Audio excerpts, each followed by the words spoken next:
Hello guys, welcome to Abi vlogs. എൻ്റെ കണ്ണ് actually ഒരുമാതിരി ഇതായിട്ടിരിക്കുകയാണ്. വേറെ പ്രശ്നം കൊണ്ടൊന്നുമല്ല, മര്യാദയ്ക്ക് കിടന്നുറങ്ങാത്തതിൻ്റെയാണ്. ഇന്നലെ രാത്രി സ്പൈഡർമാൻ കാണാൻ പോയി. എപ്പോൾ തിരിച്ചത് കിടന്നതൊരു പിടുത്തമില്ല, എപ്പോൾ ഉറക്കമടിച്ചതൊരു പിടുത്തമില്ല. ഉച്ചയ്ക്ക് ഫുഡ് കഴിച്ച്, അതെനിക്ക് ഓർമ്മയുണ്ട്. ഞാൻ എല്ലാം കഴിഞ്ഞിട്ട് നോക്കുന്നത് ഇപ്പം ഒരു 3:50 ഉച്ചയ്ക്ക്. ഈ സമയം എങ്ങോട്ട് പോണേന്ന് പറഞ്ഞിട്ടുള്ളൂ. ഈ ഞായറാഴ്ച ദിവസം എങ്ങനെ പോണേന്ന് പറഞ്ഞിട്ടുണ്ടോ, സമയം പാട്ട് എൻ്റെ കണ്ണ് തുറന്നില്ല.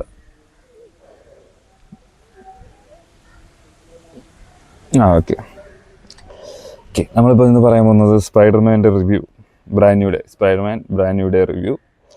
ഞാൻ സാധാരണ അങ്ങനെ ഇംഗ്ലീഷ് പടങ്ങൾ പോയി കാണാറുള്ളതല്ല. ഞാൻ സ്പൈഡർമാൻ പടങ്ങൾ പണ്ടും പോയി കാണും, ഇപ്പോഴും പോയി കാണും. ഞാൻ പിന്നെ ഇടയ്ക്ക് ഏതോ കുറച്ച് പടങ്ങൾ മാത്രം കാണാൻ പോയില്ല. അല്ലാതെ നമ്മൾ ടോബി മെക്യോൻ്റെ, ആൻഡ്രൂവിൻ്റെയൊക്കെ എല്ലാ പടവും ഞാൻ തിയേറ്ററിൽ പോയി കണ്ടിട്ടുണ്ട്. ടോം ഹോളണ്ട് വന്നിട്ട് ഞാൻ അങ്ങനെ പടമൊന്നും പോയി കണ്ടിട്ടില്ല. സ്പൈഡർമാനായിട്ട് വന്നിട്ട് തിയേറ്ററിലൊന്നും അങ്ങനെ പോയി കണ്ടിട്ടില്ല, അല്ലാതെയൊക്കെ ഇരുന്ന് കണ്ടിട്ടുണ്ട്.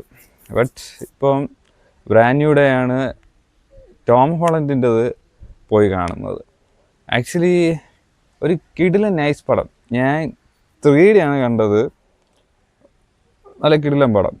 അതായത് നമ്മൾ ഇത്രയും നാൾ കണ്ട, അതായത് ടോം ഹോളണ്ടിൽ കണ്ട ഒരു തരം സ്പൈഡർമാൻ അല്ലാതെ ഒരു ഡിഫറെൻറ്റ്, അതായത് കുറച്ചുകൂടെ മെച്ചേർഡായിട്ടുള്ള ഒരു സ്പൈഡർമാൻ. ആൻഡ് കുറച്ചും കൂടെ നമ്മൾ സാധാരണ ഉള്ളതിനും കുറച്ചും കൂടെ ഒരു ഇമോഷണൽ ഫീലിങ് ഉണ്ട് അതിൻ്റെ അകത്ത്. ഒരു ഭയങ്കര ബ്രൂട്ടൽ വില്ലനായിട്ടല്ലാതെ ഒരു നോർമൽ ക്ലാസിക് വില്ലൻ എന്നുള്ളൊരു കോൺസെപ്റ്റിൽ നല്ല രീതിയിൽ നല്ല വൃത്തിക്ക് ചെയ്തു വെച്ചിട്ടുണ്ട്. മെയിനായിട്ട് എൻ്റെ ആക്ഷൻ സീക്വൻസ് മോനെ, അത് ഞാൻ പറഞ്ഞു തരേണ്ട ആവശ്യമില്ലല്ലോ. അത് ചെയ്തു വയ്ക്കുന്ന ആളുടെ ടീമും, അയ്യോ ആ ജാക്കി ചാനായിട്ട് ടീം ചെയ്തു വെച്ചിങ്ങനെ, ജാക്കി ചാനാണോ പുള്ളിക്കാരൻ്റെ ടീമാണോ എന്നറിയത്തില്ല, പക്ഷേ ആക്ഷൻ സീക്വൻസ് വേറെ ലെവൽ സാധനം. അതായത് ഒരു എന്താന്ന് പറയേണ്ടത് അറിയത്തില്ല. ഫസ്റ്റ് ഹാഫിൽ വലിയൊരു ആക്ഷൻ സീക്വൻസ് ഇല്ല, പക്ഷെ സെക്കൻഡ് ഹാഫ് കൊണ്ടങ്ങ്, എന്നുവെച്ചാൽ നമ്മളൊരു ഇംഗ്ലീഷ് പടം പോലെ, തമിഴ് പടമൊക്കെ കാണുന്ന പോലെ ഫസ്റ്റ് ഹാഫിൽ വലിയൊരു അനക്കം ഇല്ലാതെ ഇങ്ങനെ വന്നിട്ട് സെക്കൻഡ് ഹാഫിൽ കൊണ്ടുവന്ന് അതൊരു കിട്ടില്ല. എക്സലറേഷൻ നമ്മൾ ട്രെയിലറിൽ കണ്ടിട്ടില്ല. ഒരു നിഞ്ച ആൾക്കാരായിട്ടൊക്കെ ഉള്ളൊരു ഫൈറ്റ് സീനാണ്. ഈ ഒത്ത കിടിലാണ്. അതായത് ഇത് കുറച്ചും കൂടെ, അതായത് ഈ സ്പൈഡർമാൻ, അതായത് ഇത്രയും നാൾ സ്പൈഡർമാൻ അയൺമാൻ്റെ ഹെൽപ്പോടെ നടന്ന്, ആൻഡ് ഇപ്പം അയൺമാൻ്റെ ഹെൽപ്പിന് പകരം പുള്ളിക്കാരൻ തന്നെ സ്വന്തമായിട്ട് ഓരോന്നും കണ്ടുപിടിക്കുന്നു. അങ്ങനത്തെയൊക്കെ കുറേ നൈസ് പരിപാടി എനിക്ക് പേഴ്സണലി ഇഷ്ടപ്പെട്ടു ഈ പടം. പിന്നെ ഹൾക്ക് നൈസായിരുന്നു, പക്ഷേ ഹൾക്ക് കുറച്ച് നേരമേ ഉള്ളൂ. ആ ഒരു പ്രശ്നമേ ഉണ്ട്. എനിക്ക് ഹൾക്ക് കുറച്ചും കൂടെ വേണമെന്ന് തോന്നിയായിരുന്നു. ആൻഡ് ലാസ്റ്റ് കൊണ്ട് എൻഡ് ചെയ്യുമ്പോഴും ഇനിയും കുറച്ചും കൂടെ വേണമായിരുന്നു എന്നുള്ളൊരു തോന്നൽ. മീൻസ് കൊള്ളൂലെന്നല്ല, ഇനിയും കുറച്ചും കൂടെ ഉണ്ടായിരുന്നെങ്കിൽ കൊള്ളായിരുന്നു എന്നുള്ളൊരു തോന്നൽ. ആൻഡ് പിന്നെ ബാക്കി അതിൻ്റെ അകത്ത് ഈ മ്യൂട്ടേഷൻ സംഭവിക്കുന്നതും അതിൻ്റെയൊക്കെ സൂപ്പർ സാധനം. ആൻഡ് എൻ്റെ അകത്ത് ഇനി വേറെ എന്തെങ്കിലും പറയാനുണ്ടോ? എൻ്റെ അകത്ത് ഇനി വേറെ ഒന്നും പറയില്ല. അടുത്തത് തിയേറ്ററിനെ കുറിച്ച്.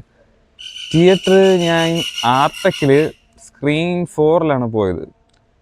എനിക്ക് അത്രയ്ക്ക് അങ്ങോട്ട് പിടിച്ചില്ല, സ്ക്രീന് ഭയങ്കരമായിട്ട് പിടിച്ചില്ല. എന്തരാണെന്ന് അറിയത്തില്ല. എനിക്ക് പൊതുവെ ഈ ആർടെക്കിൽ പോകുമ്പം എന്തോ സ്ക്രീനും സീറ്റും അങ്ങോട്ട് സെറ്റാവാത്ത പോലെ. ഞാൻ ആകെ പോയാൽ ലോക കാണാൻ ഞാൻ ആർടെക്കിലാണ് പോയത്. അത് ഏത് സ്ക്രീനാണെന്ന് അറിയത്തില്ല, പക്ഷെ അത് കൊള്ളായിരുന്നു. ആ സ്ക്രീൻ കൊള്ളായിരുന്നു. അല്ലാതെ ഞാൻ പോയിട്ടുള്ള സ്ക്രീനൊക്കെ ഒരുമാതിരി എന്തോ പോലെ എനിക്ക് ഫീൽ ആയിട്ടുണ്ട്. ഒരു സുഖമില്ല, ഇരിക്കുക ഒരു സുഖമില്ല, കാണാൻ ഒരു സുഖമില്ലാത്തൊരു ഫീല്. പിന്നെ ഒടുക്കത്തെ തണുപ്പ്. ഇനി അത് ഇന്നലെ മഴയായിരുന്നോണ്ടാണോ എന്ന് അറിയത്തില്ല, നല്ല തണുപ്പായിരുന്നു അതിൻ്റെ അകത്ത്. ഈ അത് സുഖം പിടിച്ചങ്ങനെ ഇരുന്നു പോയി. പിന്നെ ഉള്ളത് വേറൊരു കാര്യം എനിക്ക് പറയാനുണ്ട്. ഞാൻ ഇന്നലെ തിയേറ്ററിൽ പോയ സമയത്ത് ഒരു ഡിസ്റ്റർബൻസും ഇല്ലായിരുന്നു തിയേറ്ററിൻ്റെ അകത്ത്.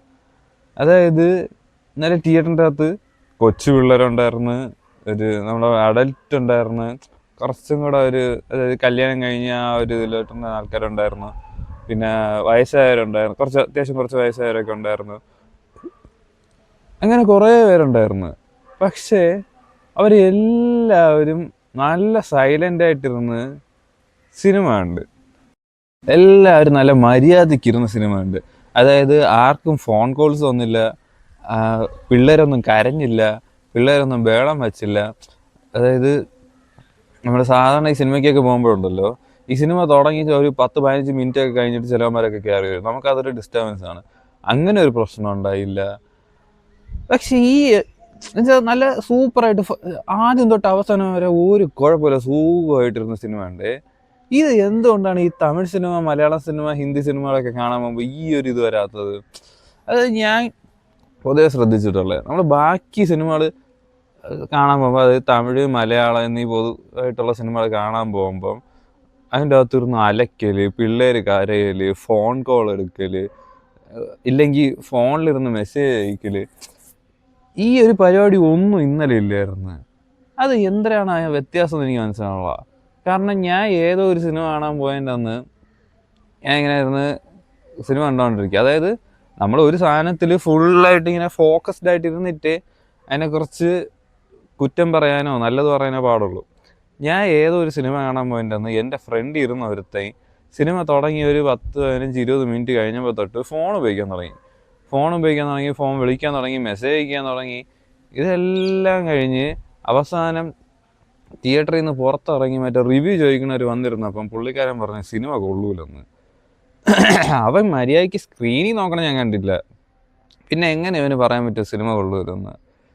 ഞാൻ ഇത് ഡൈസറ കാണാൻ പോയപ്പം ഒരുത്തനാണെങ്കിൽ തിയേറ്ററിൻ്റെ ഫ്രണ്ട് സീറ്റ് പിടിച്ചിരുന്നിട്ട് അവിടെ ഇരുന്ന്, അവനും പിന്നെ വേറെ ആരോ കൂടെ ഉണ്ടായിരുന്നു, അവർ രണ്ടുപേരും കൂടെ അവിടെ നിന്ന് ഫോൺ ഉപയോഗിക്കണം. ഈ ഫോൺ ഉപയോഗിക്കുകയാണെങ്കിൽ വീട്ടിൽ നിന്ന് ഉപയോഗിച്ചൂടെ? പക്ഷെ ആ ഒരു പ്രശ്നം ഈ സിനിമയ്ക്ക് ഉണ്ടായില്ല. ആരും ഫോൺ ഉപയോഗിച്ചില്ല, ആരും അലച്ചില്ല, ആരും ബഹളം ഉണ്ടാക്കിയില്ല, എല്ലാവരും നല്ല പക്ക ഫോക്കസ്ഡ് ആയിട്ട് ഇരുന്ന് കണ്ട്. ആ ഒരു ഡിഫറൻസ് എന്തിനാണെന്ന് എനിക്ക് ഇപ്പോഴും മനസ്സിലായിട്ടില്ല. ഇനി എന്നാലും അത് എന്തുകൊണ്ടായിരിക്കും? നിങ്ങൾക്ക് ആർക്കെങ്കിലും അറിയാമെങ്കിൽ ഒന്ന് കമൻറ്റ് ചെയ്യേ. ഞാൻ കുറച്ച് നേരമായിട്ടിരുന്ന് ആലോചിക്കുന്നു, ഇന്നലെ ഈ സിനിമ കാണാൻ പോയപ്പോൾ ഇങ്ങനത്തെ കുറേ കാര്യങ്ങളുണ്ടായിരുന്നു എന്നുള്ളത്. അതെനിക്ക് നിങ്ങളുടെ അടുത്തും പറയണമെന്ന് തോന്നി, അതുകൊണ്ടാണ്. അതായത് ഞാൻ നോർമലി പറഞ്ഞുതരാം. നമ്മൾ വേറെ ഏത് സിനിമ, അതായത് നമ്മൾ ഈ മലയാളം, തമിഴ്, ഹിന്ദി, തെലുങ്ക് ഇങ്ങനത്തെ പടങ്ങളൊക്കെ കാണാൻ പോകുമ്പം മെയിൻലി ആൾക്കാർ തിയേറ്ററിൻ്റെ അകത്തൊരു ഡിസ്റ്റർബൻസ് ഉണ്ടാകും. അതായത് ഫോൺ വിളിക്കുന്നതും, ഫോൺ മെസ്സേജ് അയക്കുന്നത്, അല്ലെങ്കിൽ കൊച്ചു പിള്ളേർ കരയണത്, അങ്ങനത്തെ കുറേ ഡിസ്റ്റർബൻസ് ഉണ്ടാകും.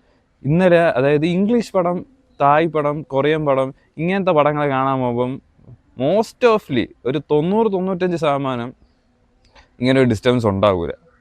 അതെന്തുകൊണ്ടാണെന്ന് എനിക്ക് അറിഞ്ഞുകൂടാ, നിങ്ങൾക്ക് ആർക്കെങ്കിലും അറിയാമെന്ന്. അപ്പം ഇത്രേ ഉള്ളൂ. നിങ്ങൾ സ്പൈഡർമാൻ കാണാത്തവരാണെങ്കിൽ പോയൊന്ന് കാണുക. അതായത് സ്പൈഡർമാൻ ഫാൻസൊക്കെ മിക്കവാറും എല്ലാവരും പോയി കണ്ടിട്ടുണ്ടാവും. ഞാൻ കാണാൻ കുറച്ച് ലേറ്റായി, കാരണമൊന്നുമില്ല, വേറെ ഒരാളും കൂടെ വരാണ്ടായിരുന്നു, അങ്ങനെ പോയി കണ്ടപ്പോൾ ലേറ്റായി. അപ്പോൾ ബൈ. നിങ്ങൾക്ക് സിനിമ ഇഷ്ടപ്പെട്ടെങ്കിൽ താഴെ ലൈക്ക് ചെയ്യുക, ഷെയർ ചെയ്യുക, സബ്സ്ക്രൈബ് ചെയ്യുക, അത്രേ ഉള്ളൂ. ബൈ.